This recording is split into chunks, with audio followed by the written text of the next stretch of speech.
this tip we're going to be talking about searching other things besides a person's name. You might want to search for an address. If you know the address of a person, search for it. You never know what you're going to find. A lot of times newspapers will include the residence address of someone, and it could be in classified ads, it could be in conjunction with someone getting married. You never know.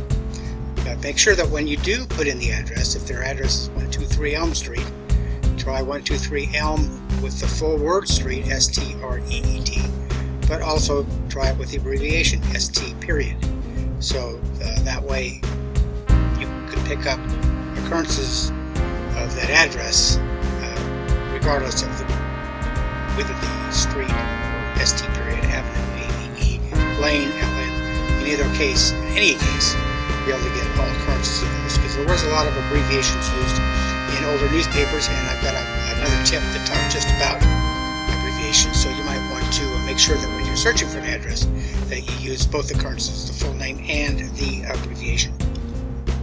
Business name. If the person owned a business, you might be able to retrieve some interesting articles by searching for that name. You could do it as just the business name itself, or in conjunction with the name of the person that you are seeking. In either case, you should try searching for a business name. Same is true for lodge or club memberships.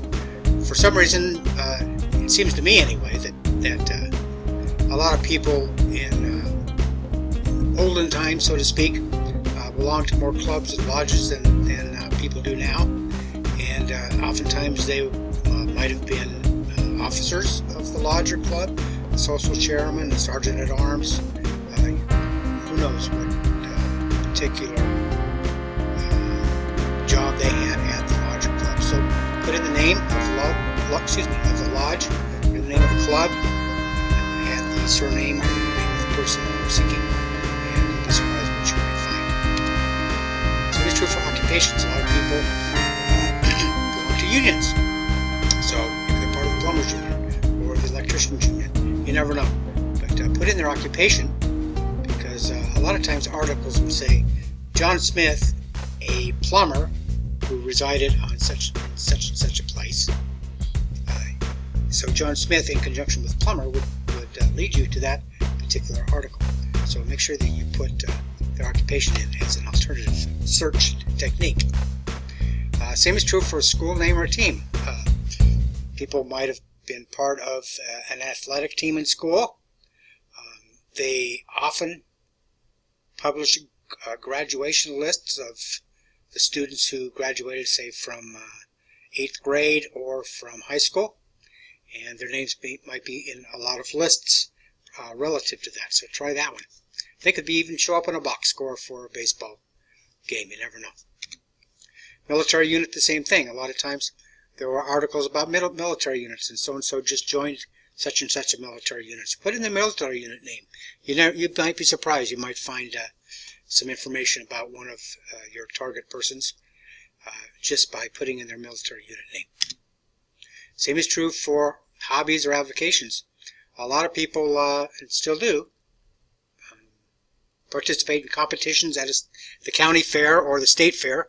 Maybe your Aunt Mary won ribbons at the state fair for her special apple pie, or Uncle Joe collected coins. I had a relative 120 years ago who made a special, he called it tropical sauce. I guess it was like a barbecue sauce kind of thing. And he won a blue ribbon for that. So try those kinds of outside the box kinds of things about a person that you might know or know about. Here's an interesting search for a phone number.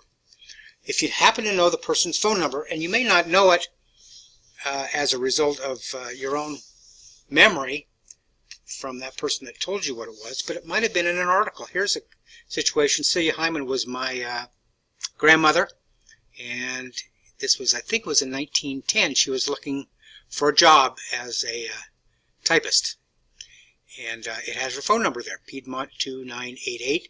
A lot of times you might have the exchange is what it's called. It might have been PI 2988. They took the first two letters. And so you try Piedmont 2988. Might be other articles about this particular person, PI2988. I know when I was a kid, my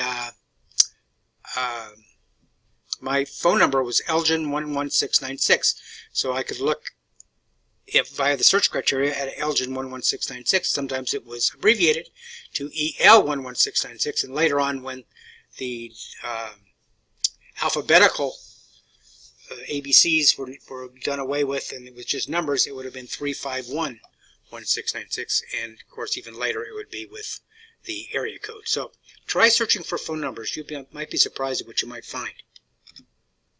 So in summary, try different words to add to your search criteria besides just the person's name. You might find some stuff that you had no idea this person did in their life history. And so I would encourage you to try some of the ideas that were presented in the previous slides, and you might just find some really interesting articles about the person you are seeking.